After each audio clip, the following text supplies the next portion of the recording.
Chapter 1. A Departure and a Romantic Adventure. It was the last day of term at Miss Pinkerton's academy. Miss Pinkerton was giving final instructions to her sister, Miss Jemima. "Is everything ready for Miss Sedley?" she asked grandly. "She will take the dictionary with her, of course." Miss Pinkerton's academy was one of the finest schools for young ladies. The academy had been visited by the great Dr. Samuel Johnson. He had also mentioned it in a poem. Miss Pinkerton could never resist mentioning the great man's name, and she gave her pupils a copy of his dictionary when they left the school. What about Becky Sharp? Miss Jemima now asked. Shall I give her a copy of the dictionary too? "Becky Sharp?" Miss Pinkerton exclaimed angrily. "We won't waste the dictionary on her." Becky Sharp was an orphan. Her mother, a Frenchwoman, had died some years previously. She had taught Becky French. Her father had been the school's art teacher. He was a talented man, but very fond of wild company and drinking. He'd begged Miss Pinkerton to take on Becky as an articled pupil at the school before he died. Becky Sharp was a good-looking, intelligent girl. She was small and slender, and she had sandy hair. Miss Pinkerton had realized how useful she could be because she knew French and could play music. Becky Sharp despised Miss Pinkerton and the moral atmosphere of the academy. The relationship between Miss Pinkerton and Becky Sharp grew worse and worse. Both of them were glad when the girl obtained a post as governess to Sir Pitt Crawley. Amelia Sedley was the daughter of a rich London stockbroker. She was a pretty girl, and she had healthy red cheeks and a warm smile. Everyone loved her because she was patient and kind. Emilia had asked Becky to stay at her family's house for a week when they left school. Soon the two girls had said goodbye to the headmistress, and they went out to the carriage. Just as the carriage began to move, Miss Jemima ran up to the window. Stop! She cried out excitedly. She pushed 2 parcels through the window. Some sandwiches, my dears. She told the 2 girls. And a book for you, Becky. She went on. Johnson's dictionary, you know. You can't leave without that. The good woman went back into the garden. She had defied her sister for once, but she was sure she'd done the right thing. The carriage drove off. Miss Jemima was horrified to see Becky Sharp lean out of the window and throw the precious dictionary back into the garden. Mr. and Mrs. Sedley were delighted to have their daughter back home, and they gave a kind welcome to her friend Becky as well. Amelia's older brother, Jos, was also at home. He had recently returned on leave from India, where he had an important and lucrative post in the East India Company's civil service. Jos Sedley had lived a very isolated life in India, and he was terribly shy of women. He was also extremely vain, and dressed in the latest fashion. This made him look rather ridiculous, as he was very overweight. It did not take long for Becky Sharp to understand Jos, and a certain idea began to take shape in her mind. She hated the prospect of working as a governess. That night, at dinner, Becky Sharp paid particular attention to Jos. He was flattered by the looks she gave him, and blushed frequently. Mrs. Sedley had had a curry prepared for her son, and Becky was offered some. "I must try some," she said. "I'm sure it's very good, if it comes from India." Old Mr. Sedley smiled quietly. He understood her sudden enthusiasm for India and curry. "Is it good?"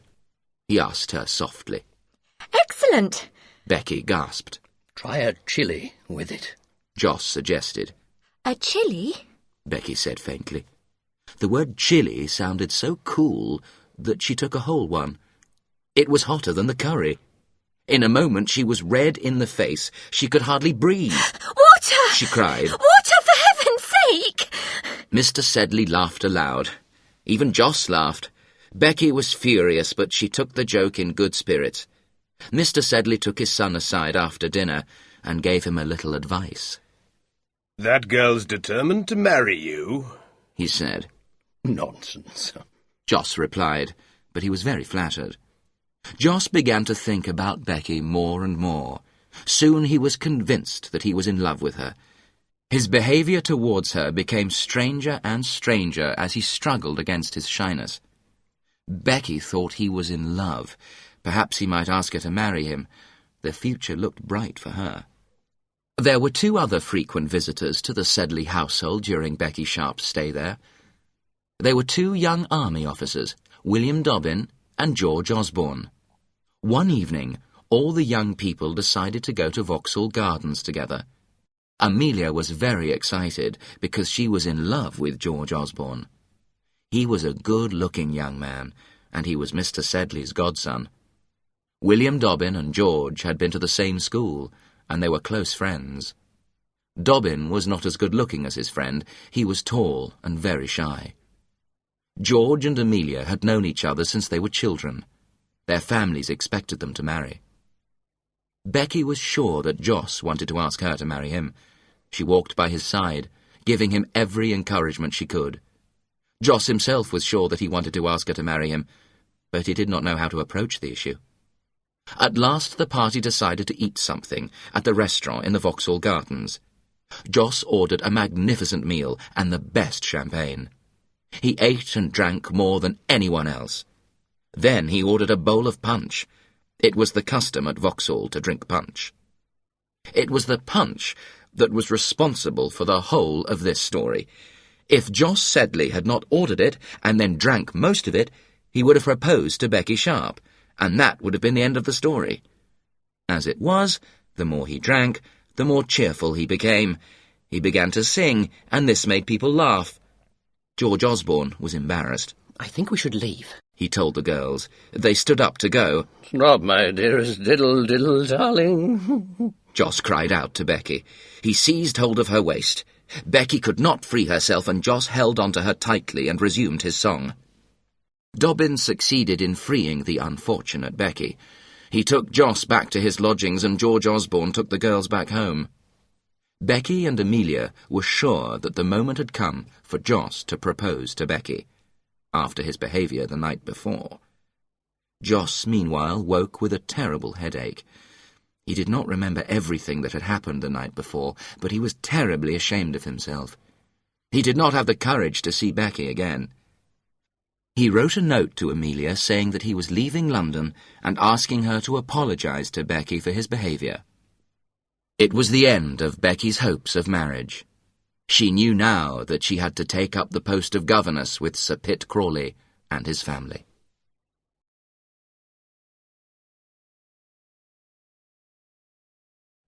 Chapter 2. The Crawley Family. Becky's new employer was Sir Pitt Crawley.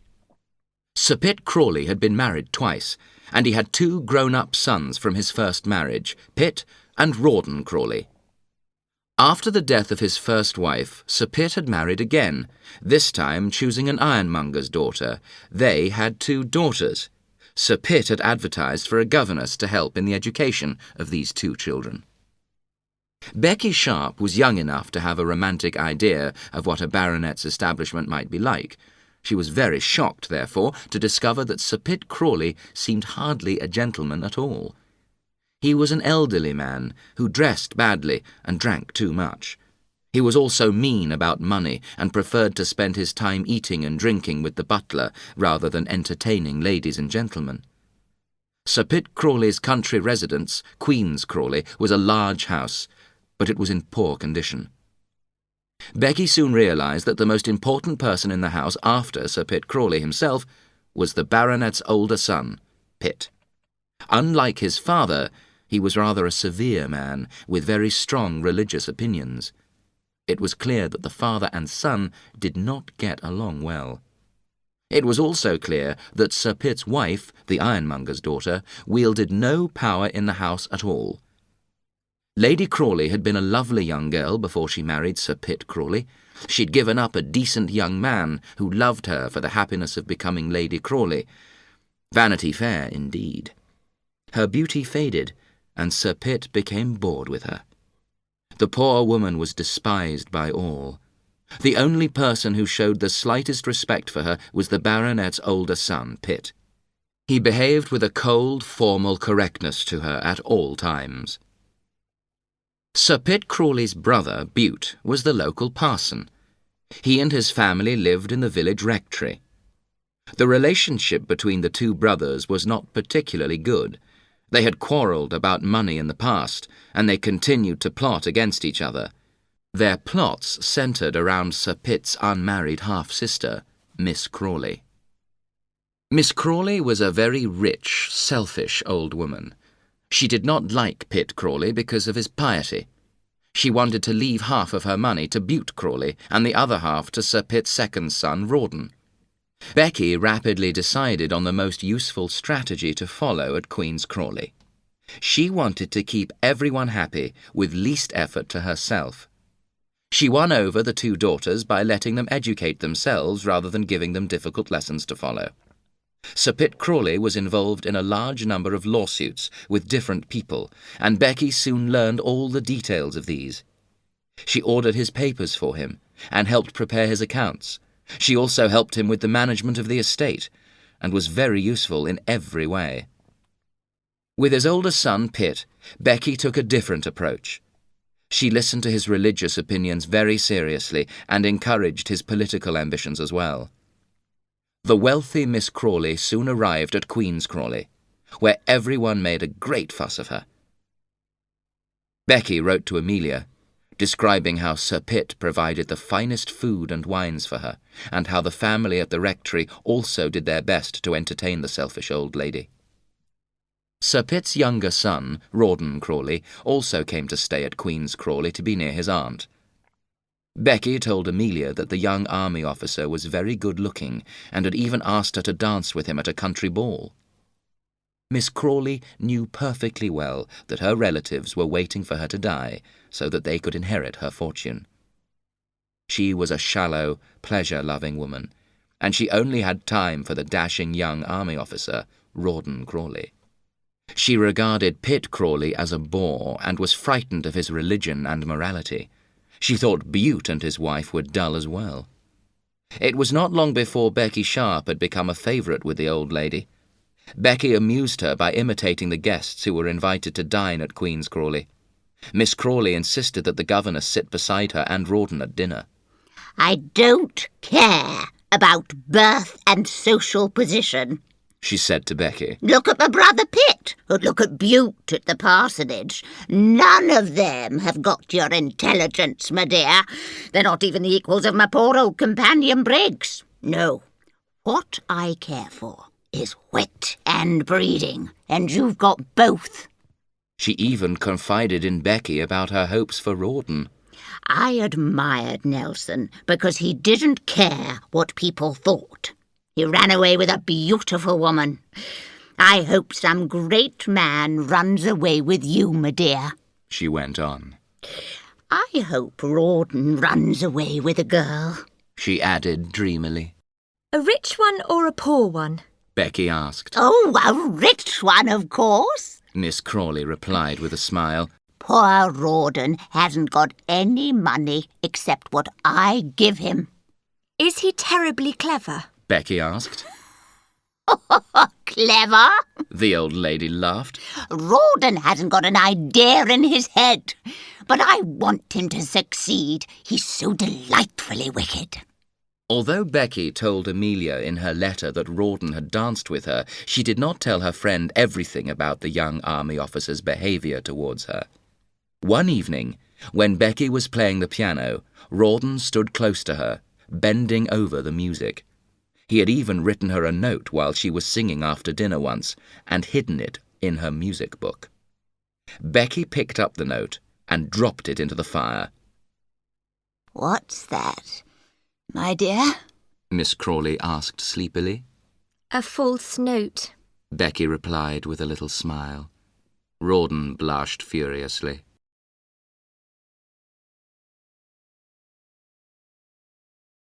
Chapter 3.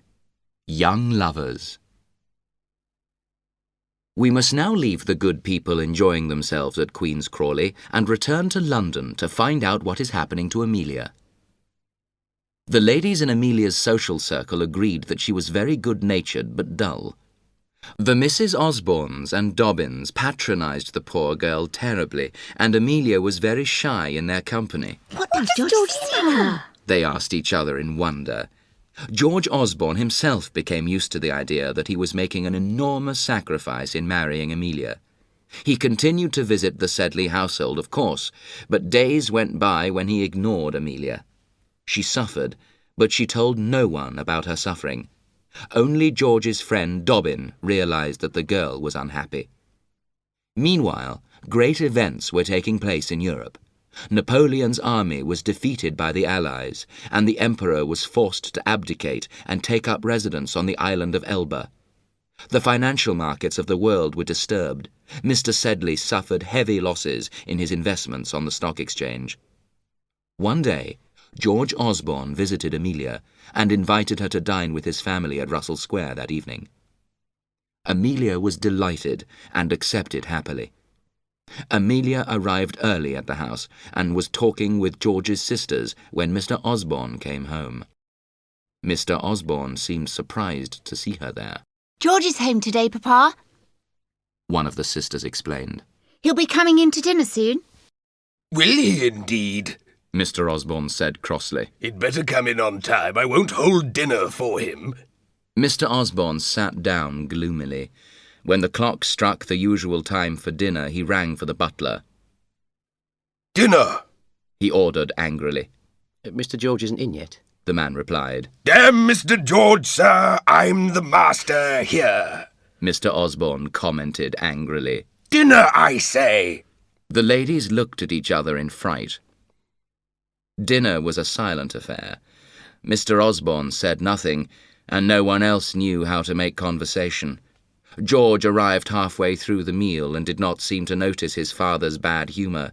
He talked amusingly to Emilia and his sisters. At last the ladies retired to the drawing-room, leaving Mr. Osborn and George to their wine. The older man was still bad-tempered. George did his best to cheer him up. The real reason for his visit was that he had run out of money. He was hoping for some money from his father. At last his father spoke. How are you and Emilia getting on? He asked. Anyone can see that she loves me, sir. George replied proudly. And you? His father asked sharply. What about you, my boy? George laughed easily. Didn't you tell me to marry Emilia, sir? He joked. You and Mr. Sedley arranged it all years ago. Commented his father. Haven't I heard about you and your wild amusements with Captain Crawley and that set? You should be careful, sir. Mr. Osborn was secretly delighted that his son was mixing in such aristocratic company. He was very ambitious for George. Well, well, He went on. I suppose young men will be young men. I'm glad you live in the best society of England. One can't live in that kind of society for nothing, you know. George said quietly. Don't worry about money, my boy. Mr. Osborn interrupted him. My money's as good as theirs. Call on Mr. Chopper in the city tomorrow. He'll have something for you. Thank you, sir. You could marry higher than Emilia, you know. Mr. Osborn told him. I don't like the look of Sedley's affairs. There are rumours about his losses. If I don't see Emilia's £10,000, you won't marry her. I won't have any lame ducks in my family. George was very attentive to Emilia when he went to join the ladies after his talk with his father. She remembered long afterwards the pleasure of that evening with him. George hurried off to the city the next morning and obtained a document from Mr. Chopper. Then he hurried to the bank. He noticed that Mr. Sedley was also in the bank, but he was too excited to notice the grim look on the older man's face. Meanwhile, Miss Crawley had returned to London from her visit to Queen's Crawley, bringing Becky Sharp with her. The old lady had eaten and drunk far too much and was feeling unwell. She retired immediately to bed and summoned her doctor. Captain Crawley was one of the first people to arrive at her house to ask after her. He received gloomy reports from the maid and from Miss Briggs, her companion. Captain Crawley was unable to see the patient, but he did manage to have a few minutes of private conversation with Becky. He left the house looking very cheerful. Miss Briggs tried to gain admission to the sick lady's bedroom, but was refused. The poor lady had been a loyal and faithful companion for many years and was wounded by Miss Crawley's behaviour. But why won't she see me? she asked Becky. I always look after her when she's ill. Don't be so upset, Becky advised her. She won't see you because she prefers my nursing to yours, that's all. Sick people are like that sometimes. She'll be well again in a few weeks, and then I'll go back to Queen's Crawley. Never, never, Miss Briggs said sadly. She'll never be well, or I'll never go? Becky asked with a little smile. Captain Crawley called every day to receive the latest news from Becky. Every day the news was better, and soon Miss Crawley allowed the faithful Briggs to spend time with her once more. Becky used to mimic the good woman to her face for the amusement of the old lady. Once Miss Crawley was well again, she agreed to accompany Becky to Russell Square so that the girl could be reunited with her old school friend Amelia. The visit was a short one, but Emilia made a good impression on the rich old lady. She talked enthusiastically about Becky's friend and mentioned her to Captain Crawley. Becky was quick to explain that Emilia had a fiancé, a certain Lieutenant George Osborn. What regiment is he in? Rawdon asked. I don't recall, Becky replied.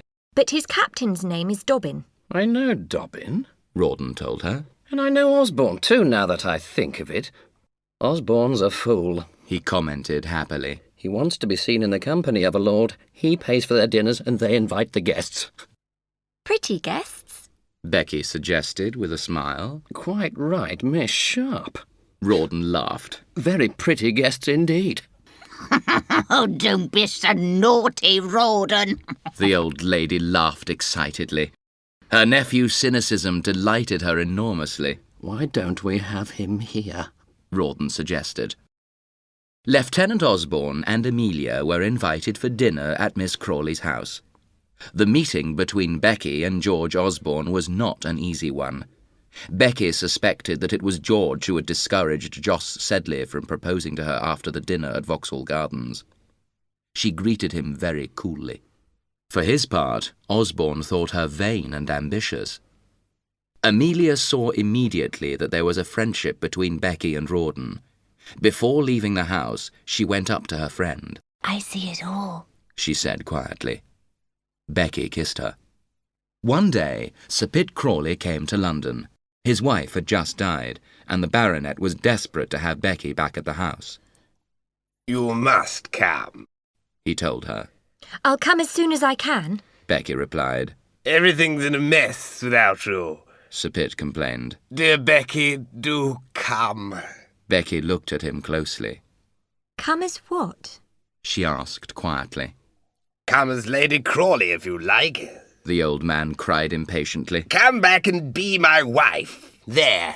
Does that satisfy you? Oh, Sir Pitt! Becky cried. Say yes. Sir Pitt begged her. I am an old man, Becky, but I'll make you happy. You see if I don't. The old man got down on his knees before her. Becky jumped back. For once she did not know what to say. Oh, Sir Pitt! She cried again. Oh, sir, I'm married already.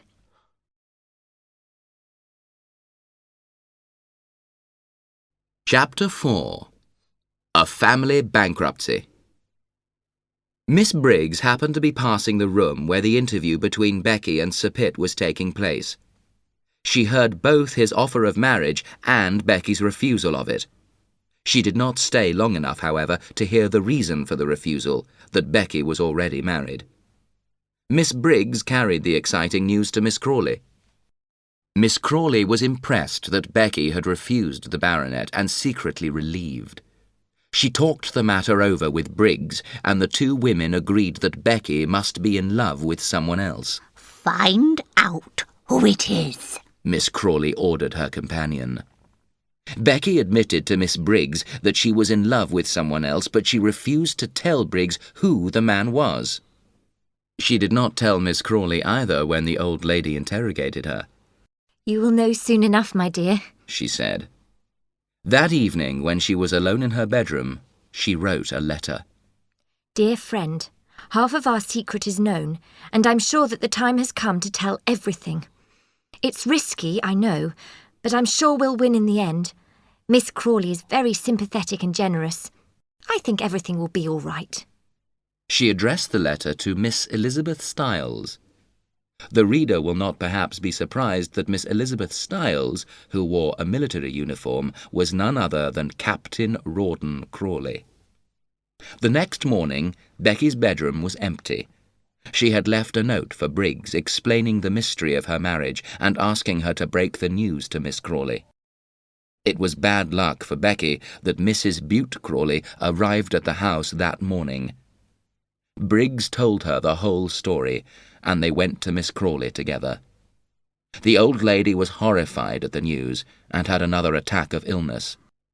"I'll never forgive them," she said. "And I'll never give Rawdon another penny of my money." Sir Pitt also came to the house that morning. He wanted to see Becky. "She's got to come back to Queen's Crawley with me," he told Briggs. "I can't manage without her." But don't you know she's married?" Briggs replied in astonishment. "What do I care about that?" the baronet said angrily. "I know she's married." "She left the house this morning, sir," Briggs explained. "Miss Crawley is very upset by the news of her marriage to Captain Rawdon." When Sir Pitt heard that Becky was married to his own son, he broke into a furious rage. Then he left the house very noisily. But what if she doesn't forgive me? Rawdon asked his wife that night, as they sat together in their modest little apartment. "Don't worry about that," Becky said sweetly. "I'll make your fortune for you." You can do anything, he replied tenderly. There is one event in Vanity Fair that attracts both sentiment and satire, and that is the auction of a bankrupt person's household goods. People who attend these auctions remember how things were different in the past, how the person who is penniless now used to offer his guests the finest wines and food. An auction was taking place at the Sedley household. Old Sedley was now a ruined man. Captain Dobbin was at the auction. He was very interested in a little piano that had belonged to Emilia. His agent began to bid for the instrument, as did Becky's agent on her behalf. The bidding was fast, and the price rose high. At last Becky's agent ceased to bid, and the piano became the property of Captain Dobbin. The piano arrived that evening at a modest little house off the Fulham Road, where the Sedleys were now living. "He was a kind man, Mr. Sedley," Becky commented dreamily to Rawdon. She was remembering her stay at the house. "I'm sorry it's all gone wrong for him." Oh, these stockbrokers, Rawdon said carelessly. They're used to this sort of thing, you know. I'm sorry for your little friend Amelia, though. I suppose young Osborn will think twice before he marries her now. Rawdon's guess was not far wrong. Emilia had received a letter from George Osborn's father immediately the news of the bankruptcy became public knowledge. Mr. Osborn told her that her father had behaved very badly, and that it was no longer possible for the two families to know each other. She showed the letter to her father, who was very angry. He ordered her to return every letter and present that she had received from George, and to forget about him. Amelia sent back the few presents that George had given her, but she kept his letters. They were her most precious possessions. There was more exciting news from Europe. Napoleon had escaped from Elba and returned to France. Everyone knew that war was coming. One day, Dobbin found his friend George Osborn in his room at the barracks. He looked very upset. She sent me back all the presents I gave her, George told his friend. It's all over. Look. Read this. He passed Dobbin a letter from Emilia. Dobbin had visited Mr. Sedley and the family in their new house off the Fulham Road. He knew that Emilia was very ill. "She's dying, George," he said quietly. A few hours later, George Osborn paid a visit to the Sedley household. Mrs. Bute Crawley established herself at Miss Crawley's house in London to nurse the old lady. She made sure that letters from Rawdon Crawley were intercepted. She read Miss Crawley religious stories and encouraged her to consider serious matters. It was her hope that Miss Crawley was planning to write a new will, leaving some of her money to Bute Crawley. Mrs. Bute Crawley was very successful in her arrangements. Perhaps she was too successful. She frightened and depressed Miss Crawley instead of amusing her. Even her doctors thought that the effect of Mrs. Bute Crawley's influence was dangerous. One of them tried to talk to her. You have done a lot for our poor patient, he told her. but she is not as ill as she was. Indeed, she needs fresh air now. If you keep her in the house, she may really die. At last, an expedition to the park was organised. Miss Crawley's carriage was soon spotted by Becky and Rawdon, who were also out driving. Rawdon drove past his aunt and saluted her gravely. His aunt ignored him. That's it, then. He commented to Becky. She won't acknowledge me.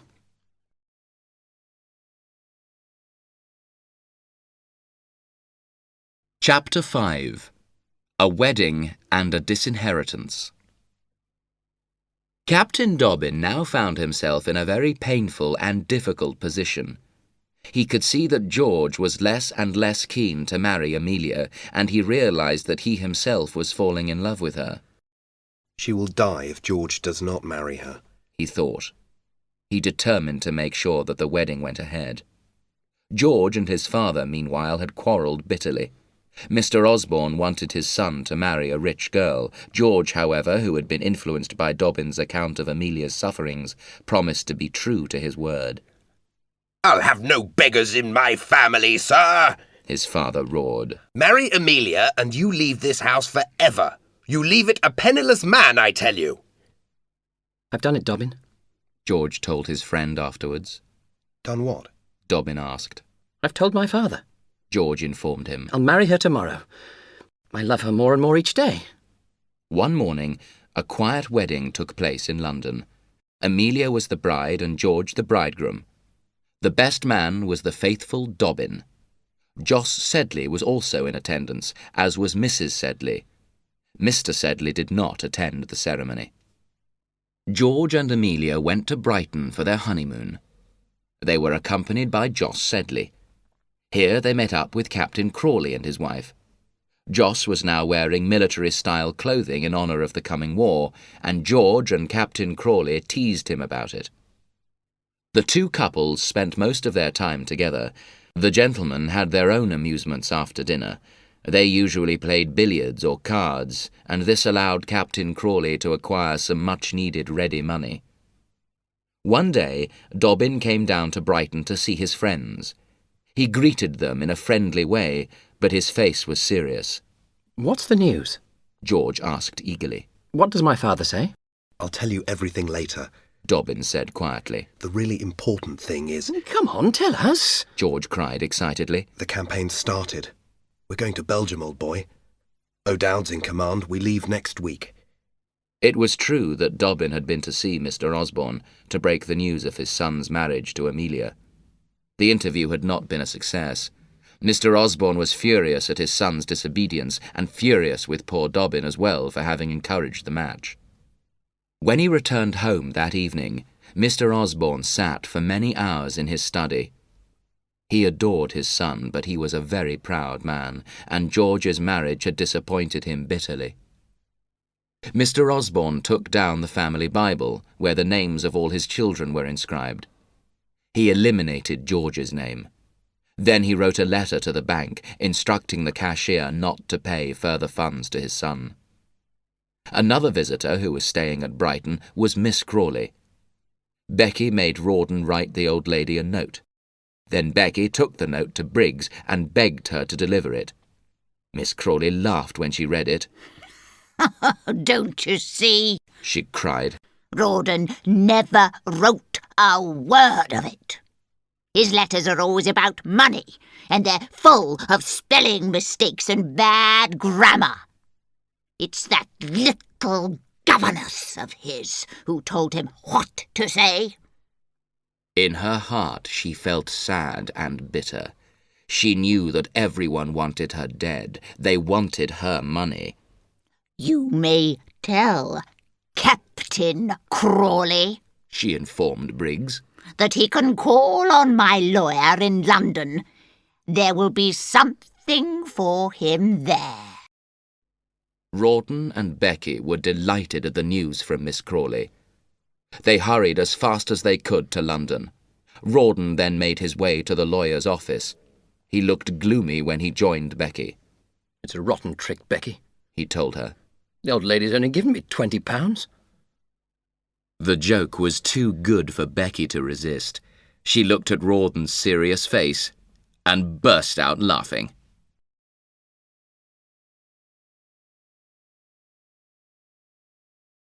Chapter 6. Preparations for War. The Osborns and Dobbin now made their way to Chatham, from where the regiment was to embark for Europe. Amelia was presented to Peggy O'Dowd, the commanding officer's wife. Peggy O'Dowd was a friendly Irishwoman, and she made Emilia very welcome. "We're all good friends here. She explained cheerfully. There isn't a happier regiment in the whole army." Joss had agreed to accompany Emilia to Europe, and everyone noticed that his appearance became more and more military every day. At last they arrived in Brussels, where the regiment was quartered. Everyone was delighted with the city, and all the Vanity Fair booths were laid out before them, with their usual attractions. There was gambling for those who liked it, there was a theatre, and above all there was a huge throng of lords, ladies and gentlemen. George was enthusiastic about the social life of Brussels. One evening he danced with one of Lady Bareacre's daughters. He even invited the Bareacres to a grand dinner. They accepted the invitation, but they refused to speak to poor Emilia, whom they considered their social inferior. She passed a very miserable evening in their company. One day Captain Crawley and Becky arrived in the city. They were travelling with General Tufto, and they mixed in the very highest military circles.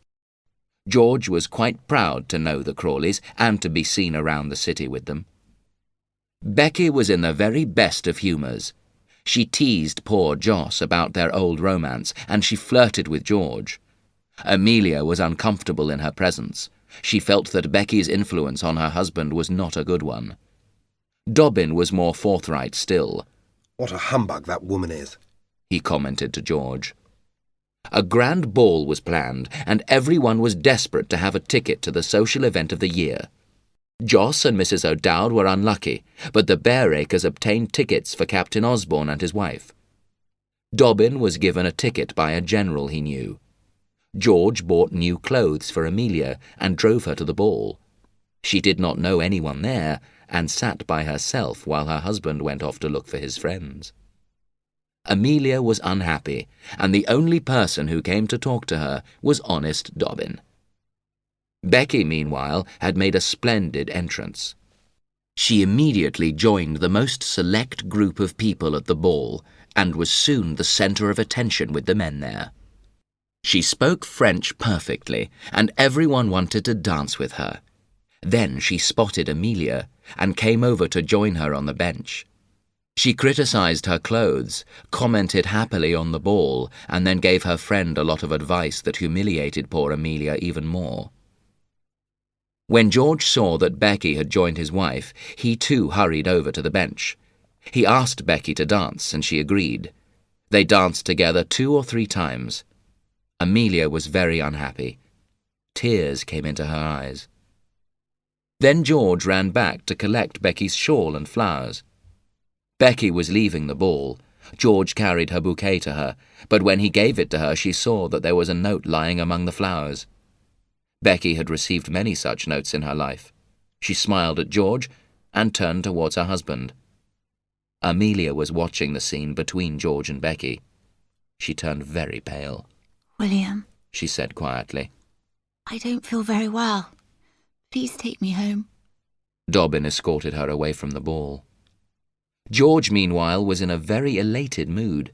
He did not notice that his wife had left the ball. He gambled at the tables, winning repeatedly. Then he began drinking heavily. Dobbin found him in a very excitable mood when he returned from Emilia's hotel. "Come out, George," Dobbin said quietly. "Nonsense!" George cried. "Come and drink with me, my old friend." Dobbin came close to him. "The enemy is advancing," he whispered. "We're leaving in 3 hours. There was little sleep for anyone that night. Everyone was busy preparing for the sudden departure for the battlefield. George made his way quickly to the hotel, where Emilia was already in bed.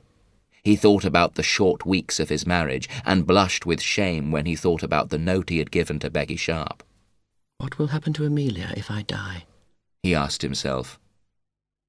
He wrote a letter to his father, asking him to look after his wife if he was killed, and thanking him for his past kindness. He was very kind to her the next morning before he went away. Emilia was very upset to see him go. The O'Dowds were also making their preparations for the departure. Call me at 1:30, my dear, the Major said quietly to his wife. and have my things ready for me. This was his way of indicating that the regiment was marching the next morning. Rawdon spent the last hours with Becky, reckoning up what he could leave behind for Becky if anything happened to him. Look, He said. I've been lucky recently at cards. Here's £250 in cash, then there are my horses. Captain Crawley, who cheated his friends at cards and who never paid his debts, had tears in his eyes when he lifted Becky up to kiss her goodbye. Becky had wisely decided not to give in to her emotions. Captain Dobbin called on Joss very early in the morning. Joss was not pleased to be woken up, and he greeted Dobbin without enthusiasm. What can I do for you? He inquired coldly. George and I are marching in an hour. Dobbin explained. I want you to look after your sister.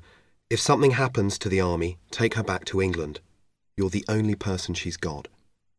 Soon after, they all marched out of the city.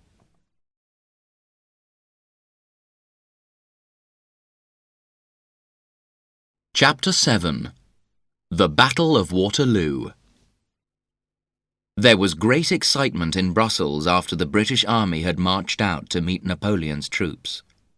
Joss, meanwhile, was surprised to receive a visit from Becky Sharp that morning.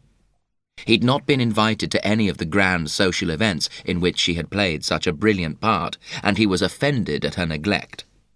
Becky, who was not sure of a British victory, decided to become friends with her old admirer again. I'm sure you're getting ready to join the army. She told him. Soon there'll be nobody left in Brussels to protect us poor women. Joss was delighted at the idea that she thought he was joining the army. I should like to see the battle, He replied grandly. but I have my sister to protect. What a good brother you are. Becky exclaimed. She put her handkerchief to her eyes. Your heart is true to your sister, She went on. but I remember a time when it was false to me. Joss blushed furiously. He did not know what to say to her. I've avoided you here in Brussels. Becky went on. What else could I do? Do you think my husband could bear to speak to you? You're the only man he's ever been jealous of, you know. Poor Joss was delighted at this speech. He forgot his doubts and suspicions of Becky. Becky observed him closely. At least he'll give me a place in his carriage if the army is defeated, She thought. Becky then went into Emilia's room to greet her. She found her ill because she was worried about George. Emilia regarded her as an enemy now, and the interview was a painful one for the two women. You tried to do me wrong. Emilia complained. You tried to take my husband from me, Rebecca. But he came back to me, you see. He came back to me.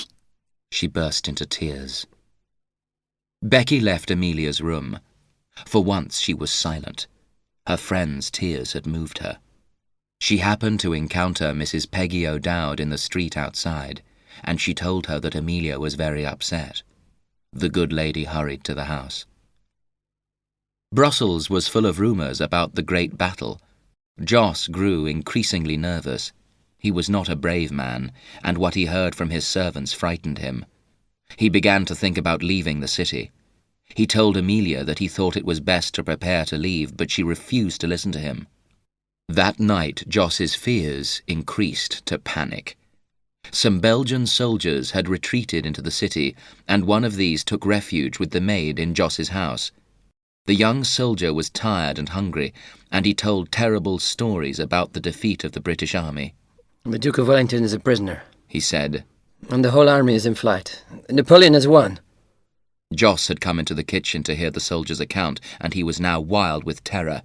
He changed out of his military-style clothes as quickly as he could and ordered his servant to prepare the carriage. "There are no horses left in Brussels, sir," the servant told him. Joss dashed into the street. He ran to all the hotels in a desperate search for horses. In one hotel he saw Lady Bareacres and her daughters sitting in a carriage. They, too, were waiting for horses. Lady Bareacres was also desperate to abandon the city. This proud lady, who had refused to acknowledge Becky when they passed on the stairs, now came to ask her to sell Captain Crawley's horses. "I won't sell you my horses, my lady," Becky told her proudly. "not for the 2 largest diamonds you wore at the ball." Just then, Becky caught sight of Joss entering the hotel. The frightened expression on his face told her everything. "He will buy my horses," she decided. Joss and Becky were soon in earnest conversation together. The price she asked for the horses was a huge one, but Joss was so terrified that he agreed to pay. Joss now told his servant to prepare the horses. He had decided to ride out of the city as soon as he could. He went back once more to Emilia to persuade her to come with him. "Emmy, I'm leaving today," he told her. "and you must come with me. There's no time to lose." "You're a coward, Mr. Sedley," Peggy O'Dowd told him quietly. "Never mind her," cried Joss. "Are you coming with me or not, Emmy?"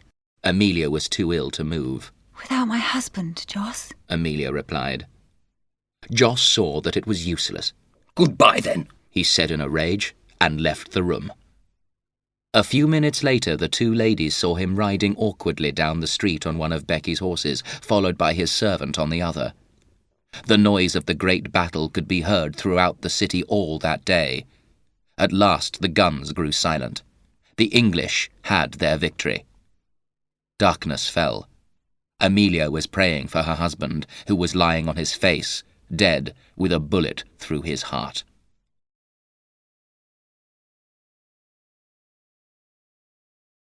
Chapter 8. Miss Crawley. Old Miss Crawley was now living in Brighton, and she read the news of the Battle of Waterloo with great interest. Rawdon had been promoted. He was now a colonel. "What a pity that fine young man behaved as he did," said the kind-hearted Briggs. She wanted Miss Crawley to forgive Rawdon and Becky. "Rawdon's a fool," the old lady replied angrily. "He could have married well if he'd had my money behind him. Oh, but he won't get any of it now." Rawdon and Becky took good care to write regularly to Miss Crawley, and the old lady was amused by their letters, although she knew perfectly well that it was Becky who wrote them and not her nephew. Miss Crawley's attitude to the family at the rectory was not so warm. She'd been frightened by Mrs. Bute Crawley during her illness in London. Worse than that, she'd been bored by the rector's wife. Still, presents of farm produce arrived regularly at Miss Crawley's house in Brighton, with tender notes of affection from the family at the rectory. Rawdon's brother, Pitt, was also attentive to his aunt. He came frequently to Brighton to visit his fiancée, Lady Jane Sheepshanks, who lived in the town with her sisters and mother, the formidable and religious-minded Countess Southdown. Pitt hinted to Lady Southdown that it might be beneficial for her family to make a friendship with his aunt. He told her that Miss Crawley was now all alone in the world. "I'll certainly visit the poor lady," the Countess responded enthusiastically. "I'll leave her some religious literature as well." "No, my dear lady," said the artful Pitt. "she has been seriously ill, and she has not been accustomed to think of spiritual matters. We must proceed slowly. Besides," he added quietly, "we don't want to frighten the poor lady. She has £70,000. Think of that." Countess Southdown nodded her head in agreement. The next day the Southdown carriage pulled up outside Miss Crawley's house. The visit was a great success, and Miss Crawley took particularly to Pitt's fiancée, Lady Jane. Pitt was in high spirits and spent his time daydreaming about the old lady's £70,000. News of the friendship between Pitt Crawley and his aunt soon reached the rectory, and Mrs. Bute Crawley decided to make one further effort to win the old lady's fortune for her family. She sent her son James to visit Miss Crawley. James was a student. He was a simple young fellow, more interested in sport and beer than in his studies. He was no match for Pitt Crawley. The older man encouraged him to drink too much wine and led him on to entertain the ladies with some exciting sporting stories. James swayed drunkenly up the stairs to his bedroom. When he arrived there, he opened the window and lit his pipe. He stared happily out at the sea, smoking contentedly. He had forgotten, however, to close the bedroom door behind him, and the smell of pipe tobacco spread through the house. The following morning, he received a note from Briggs. Dear Sir, Miss Crawley has spent a sleepless night because of the smell of pipe tobacco throughout the house. She is too unwell to see you before you leave the house. And so ended the rectory family's hopes of receiving Miss Crawley's fortune.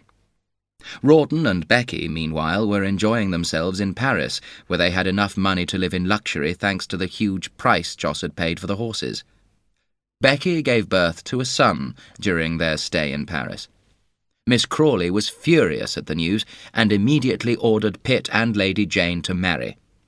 She promised to leave them the bulk of her fortune after her death. The newlyweds settled into Miss Crawley's Brighton home, and they were all ruled over by Lady Southdown from her neighbouring house. Lady Southdown was so terrifying that Miss Crawley lost all her cheerfulness. She even began to treat Briggs kindly as she moved slowly towards death. The old lady died, clinging in fear to Lady Jane.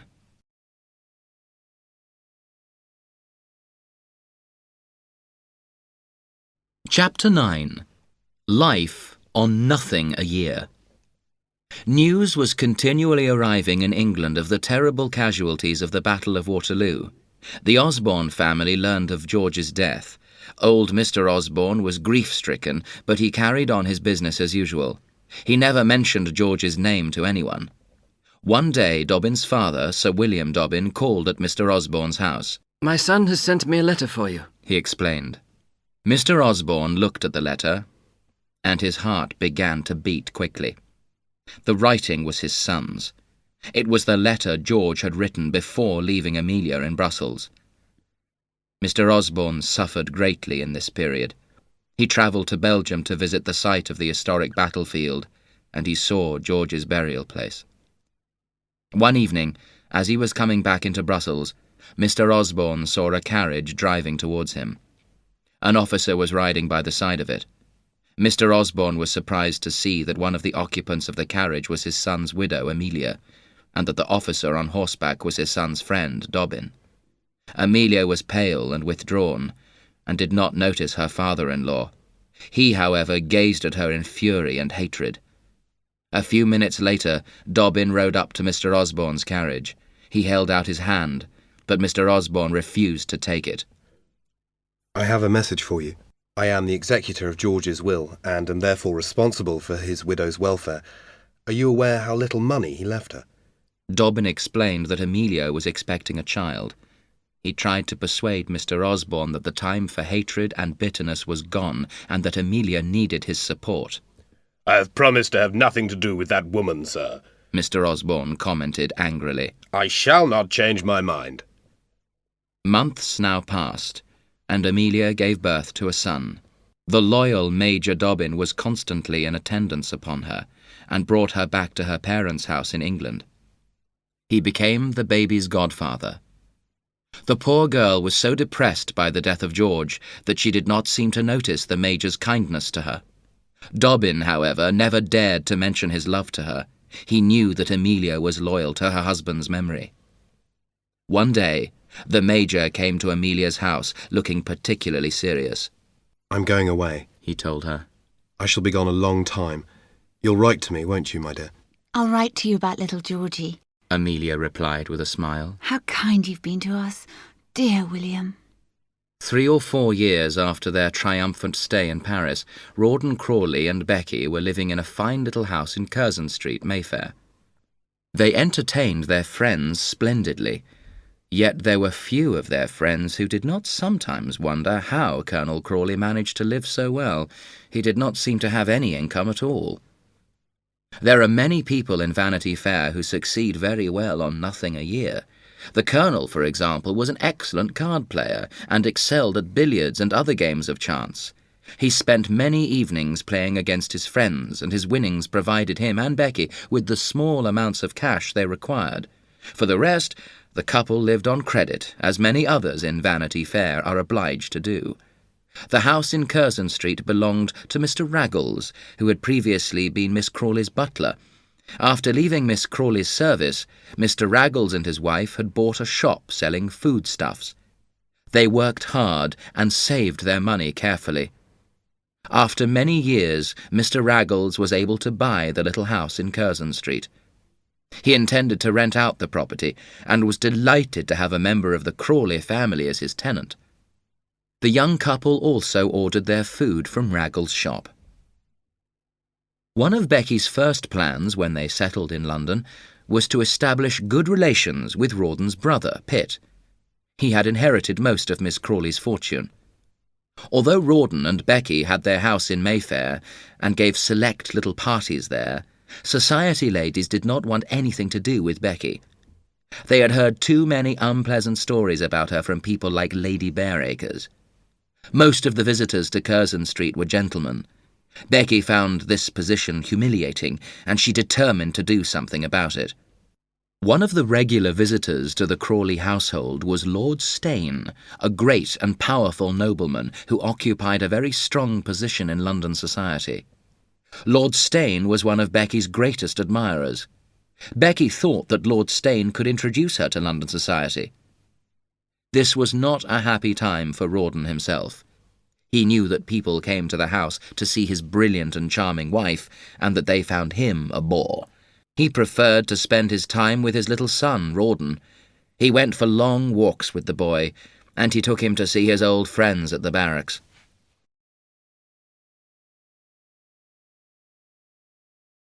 Chapter 10. Misleading Letters. Jos Sedley returned to India after his adventures in Brussels. He sent a small amount of money to his parents to maintain their modest little house in Fulham. The Sedley household lived in a very small way. Old Mr. Sedley tried various little business schemes in an effort to recover his fortune, but all of them came to nothing. Emilia herself had no thoughts for anything except her son. The family received few visitors now that Dobbin was abroad again, although the local curate at the church where they worshipped called quite often. People said the reason for his calls was Emilia, but she took little notice of the young man. The years went by, and George grew into a healthy young boy. He was full of energy, and everyone said he looked just like his father. Old Sir Pitt Crawley died, to the relief of all his family. He had become increasingly eccentric in his final years, and his behaviour had been a scandal throughout the county. His son Pitt inherited the property and the title, and as he'd already inherited Miss Crawley's fortune, he was now a man of substance and importance. His thoughts turned to a career in politics. Rawdon and Becky were, of course, invited to attend the old man's funeral at Queen's Crawley. Becky received the invitation with delight. "Why are you so happy about it?" Rawdon asked in astonishment. "There's no money coming to me from my father's death. You don't really want to go, do you?" Of course we're going, Becky cried. Lady Jane shall present me at court next year, and Pitt will give you a seat in Parliament. "What about little Rawdy? Is he coming with us?" Rawdon asked tenderly. He did not like being parted from his son for more than a few days. No, said Becky. He can stay here with Briggs. She'll look after him. The faithful Briggs had come to work for the young couple after Miss Crawley's death. The visit was a great success for Becky. She behaved herself with modesty and tact in front of the new Sir Pitt Crawley, and flattered his political ambitions. She talked sentimentally about her son in front of the kind-hearted Lady Jane, and won that lady's friendship. With Lady Jane's mother, the Countess of Southdown, she talked religion. Emilia, meanwhile, wrote regularly to Major Dobbin, who was with the army in India. She gave him all the news about Georgie. She also visited his sisters sometimes. One day the sisters told her some important news. William's getting married! She wrote to congratulate him and to wish him happiness for the future. Georgie went to see Dobbin's sisters by himself sometimes, and he came back from one such visit wearing a beautiful gold watch. He said that a lady had given it to him. Amelia guessed that the lady was a member of the Osborn family. In fact, it was George Osborn's sister, who had also been visiting the Dobbin sisters. When Miss Osborn arrived home that afternoon, she told old Mr. Osborn that she had seen Georgie. He looks just like his father, she said tearfully. The old man did not reply, but he went very red in the face and began to shake with emotion. He still hated the Sedleys, but he wanted to see his grandson. Slowly a plan began to form in his mind. Dobbin was astonished to receive Amelia's letter, congratulating him on his coming marriage. It was true that Peggy O'Dowd had been trying to persuade him to marry a relative of hers, but Dobbin was in love with Emilia. He was not interested in any other girls. When he read Amelia's letter, he realized that she did not understand what he felt for her. Don't you realise that it's you I love? He thought. Don't you remember how I looked after you when George was killed? How I brought you safely back to England? A little while later, Dobbin received another letter from England. His sisters told him about Emilia. She's going to marry the curate at our local church, they wrote. and George is going to live with his grandfather. Both pieces of news disturbed Dobbin very much. Emilia will not marry again, he thought. And I'm sure she'll never give up Georgie to Mr. Osborn. He suspected that she was in trouble, and once again he was determined to help her. He immediately asked for urgent leave to go to England.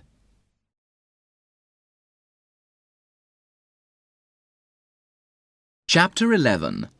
Amelia Makes a Sacrifice. Becky was now back in London preparing Sir Pitt Crawley's house for his return there. Sir Pitt knew that Rawdon and Becky were very poor. He was very fond of money, however, and did not offer his brother any. Little Rawdon thought his mother was the most beautiful woman in the world, but he preferred spending time with his father, who talked to him and played with him. Becky usually ignored him and made him eat in the kitchen when she had visitors.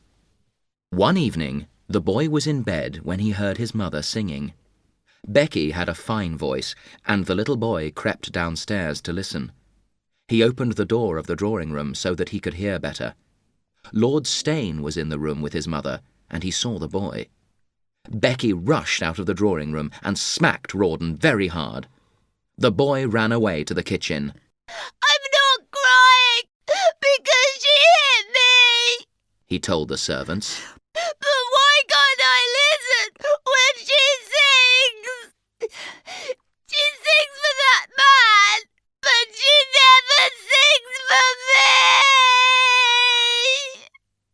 Rawdon and Becky had many creditors, but the sight of Lord Steyne's carriage outside the house every night made them confident that Becky was rich. They knew that Lord Steyne was one of the richest men in England. As for Colonel Crawley, he felt out of place with the fashionable people who came to visit his wife. He spent most of his time playing with little Rawdon, or dining at one of his clubs with his old army friends. He saw very little of Becky in this period. Trouble came to the Sedley household. The family had just enough money to live off from Joss, but old Mr. Sedley began to invest the money that Joss sent from India. All his investments failed, however, and he lost the money. Mrs. Sedley was afraid of the tradesmen who wanted to be paid. Emilia did not know anything about the financial difficulties of the household. Just when Mrs. Sedley was desperate about money, a letter came for Emilia from old Mr. Osborn. He said that he wanted Georgie to come and live with him. He wanted to give the boy a splendid education, and Mr. Osborn promised to leave him all his money when he died. He also offered to pay Emilia a small allowance. Emilia was offended by Mr. Osborn's offer, and she refused it. The great day came for Becky when she was presented at court to George IV. She attended the event with Sir Pitt and his wife, Lady Jane. Everyone noticed that she was wearing some splendid diamonds for the occasion. Where did they come from, Becky? Rawdon asked her in wonder. Where do you think, you silly man? She said with a laugh. I hired them, of course. You don't suppose that all the diamonds that ladies wear to court belong to them, do you? Becky never returned the diamonds to a shop, however, after her appearance at court. She hid them away in her desk. The only other person who knew the truth about them was Lord Steyne. Lord Steyne called on Becky later that day. "Send that Briggs woman away," he complained. "I can't come here without running into her." I can't, said Becky sadly. I owe her money, you see. She gave me all her money to invest for her, and I've spent it. Lord Steyne swore angrily. "How much is it?" he asked angrily. That evening, Becky received a cheque from Lord Steyne. She did not pay off her debt to Briggs, however. She paid some of her other bills, and the rest of the money she hid away in the desk with the diamonds. At last Emilia discovered the truth about her father's investments. The Sedleys were now completely ruined. The only way to save the family was to accept old Mr. Osborn's offer to look after Georgie. The boy himself was quite excited at the idea of going to live with his rich relatives. He did not realize how much his mother suffered at the change. It nearly broke her heart to see the boy go off to his new home, but there was nothing else she could do.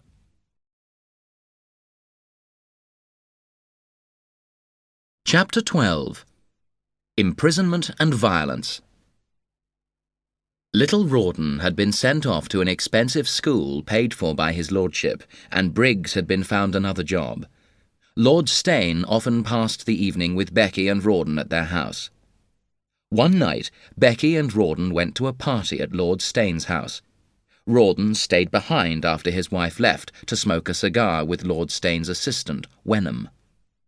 The two men strolled through the streets together. Suddenly, they were joined by 3 other men, one of whom touched Rawdon on the shoulder. He knew immediately what it was. These men had come to arrest him for debt. "Lend me 100, Wenham," Rawdon asked. "I haven't got any money," Wenham replied. The men took Rawdon off to prison. He was not worried, as he was sure that Becky had money to save him. He wrote her a note explaining what had happened. Then he lay down to sleep. He waited all the next day for some message from Becky.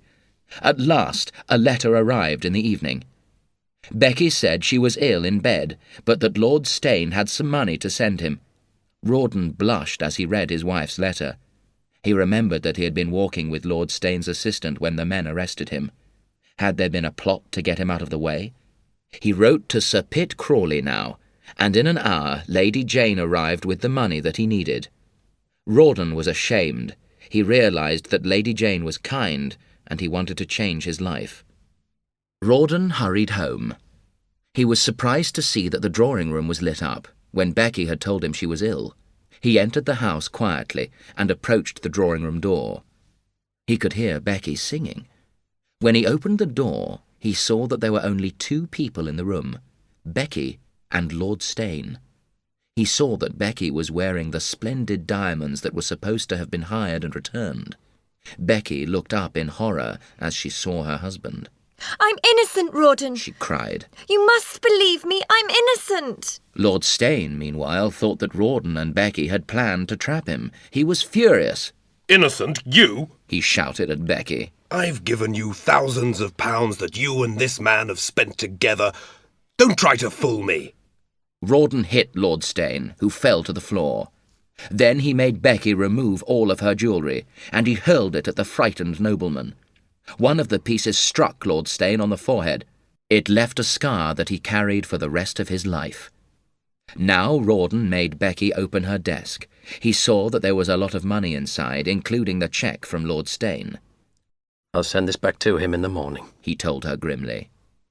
"You might have got me out of prison," he told her sadly. "I always shared with you." Then Rawdon left the house. Becky understood that he was gone forever. All her plans had come to nothing.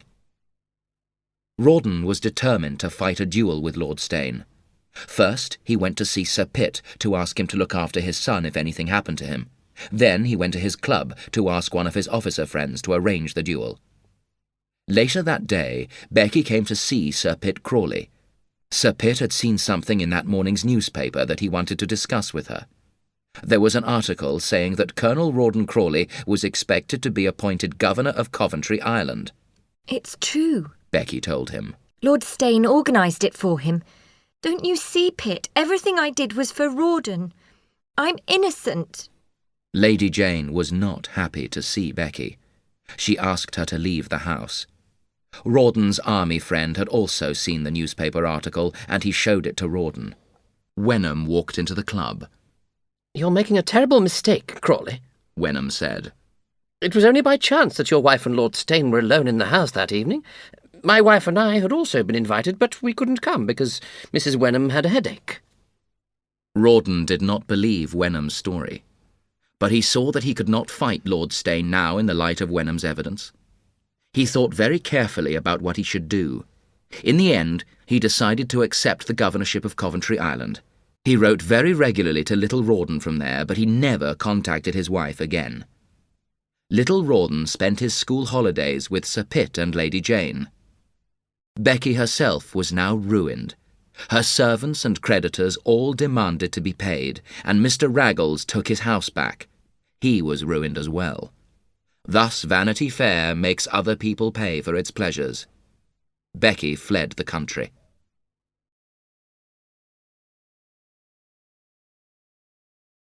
Chapter 13. Final Destinies. Major Dobbin came as quickly as he could back to England. He met Joss on the journey, and they travelled together. Joss told Dobbin that Emilia had not mentioned any plan to marry, and this news cheered the Major up considerably. Dobbin hurried to Emilia's house as soon as he arrived in England. There he learned that Mrs. Sedley had died, and that Georgie was now living with Mr. Osborn. Georgie was happy in the old man's house. He did not think often about his mother. He did not understand her pain. Mr. Sedley died soon after Dobbin's arrival in the country, and Dobbin was now George's guardian. He had to pay a visit to Mr. Osborn to discuss the boy's future. Old Mr. Osborn had looked through his son's papers, and he now realised that Dobbin had been sending Emilia money for years. He asked Dobbin to explain what had happened. "Well, sir," Dobbin told him, "the marriage was very much my doing. I thought George had gone too far to let Emilia down, and so, when she was left without money, I did what I could to help her." Mr. Osborn turned very red in the face.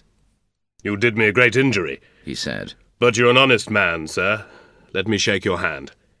Dobbin did everything he could to make peace between the Sedley and the Osborn families. "It's true that Emilia took your son away from you," he said once to Mr. Osborn. "but you have also taken her son away from her."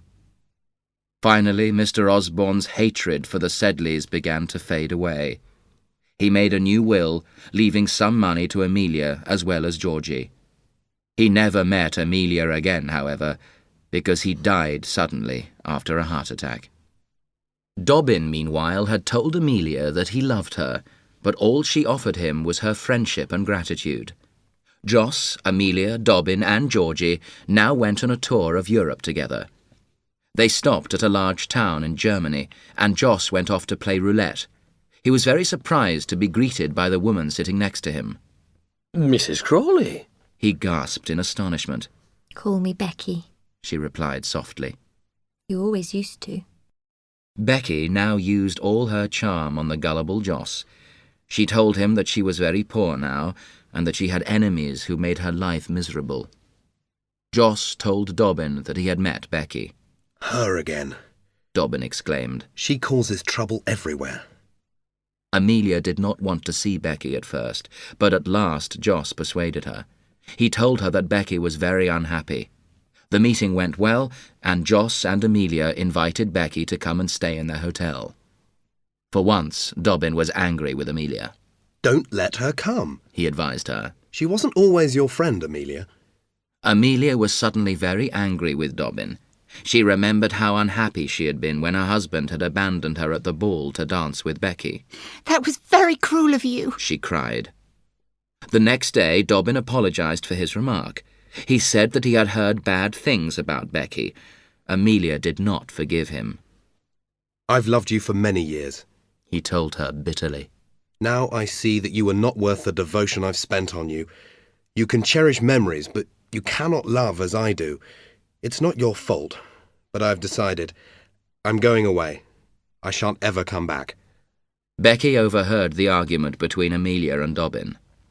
She's a fool. She thought. That man loves her. Dobbin left the town and returned to England. The days went by, and Joss and Becky spent more time together. Emilia and Georgie missed Dobbin terribly. Emilia wrote to him, but she did not tell anyone that she had done so. You must go away from here, Becky told Emilia. You must go away and marry again. You must accept your faithful friend. I shall never marry again. Emilia told her. I have tried, but I can't forget George. He was the only man in my life. Becky gave her friend an old letter. Emilia was astonished to recognize George's handwriting. It was the letter he had put among Becky's flowers the night of the dance in Brussels. He had asked Becky to run away with him. At first, Emilia cried when she thought about her faithless husband. Then she began to remember Dobbin and his constant love for her. She realized that she was free to love Dobbin now. Soon Emilia and Dobbin were happily married in England. At last Dobbin had married his true love. They went to live near Sir Pitt and Lady Jane. The two families became great friends. Joss remained in Europe with Becky. There were rumours that Joss was ill and that he had taken out a huge insurance policy on his life. Emilia was worried about her brother and asked Dobbin to find out what was happening. Dobbin discovered that Joss and Becky were in Brussels. He managed to see Joss without Becky knowing about his visit. Joss looked unwell, and he seemed frightened. Don't let Becky know you've been here, he begged Dobbin. I'm afraid of her. Come away with me now, Dobbin suggested. But it was no good. Joss could not bring himself to leave Becky. 3 months later, Joss was dead. The circumstances were suspicious, and at first the insurance company refused to pay the sum due on his life policy. The company had no evidence that Joss's death was due to unnatural causes, however. In the end, they paid the money. Becky, who now called herself Lady Crawley, settled in England once more. Her husband Rawdon died of yellow fever on Coventry Island 6 weeks before the death of his older brother, Sir Pitt Crawley. The whole Crawley estate thus came to Becky's son, who became Sir Rawdon Crawley. He always refused to see his mother, but he made her a generous allowance. Emilia and Dobbin saw Becky once again when they were in London with their children. Becky smiled as Dobbin and Emilia grabbed their children and walked quickly away from her.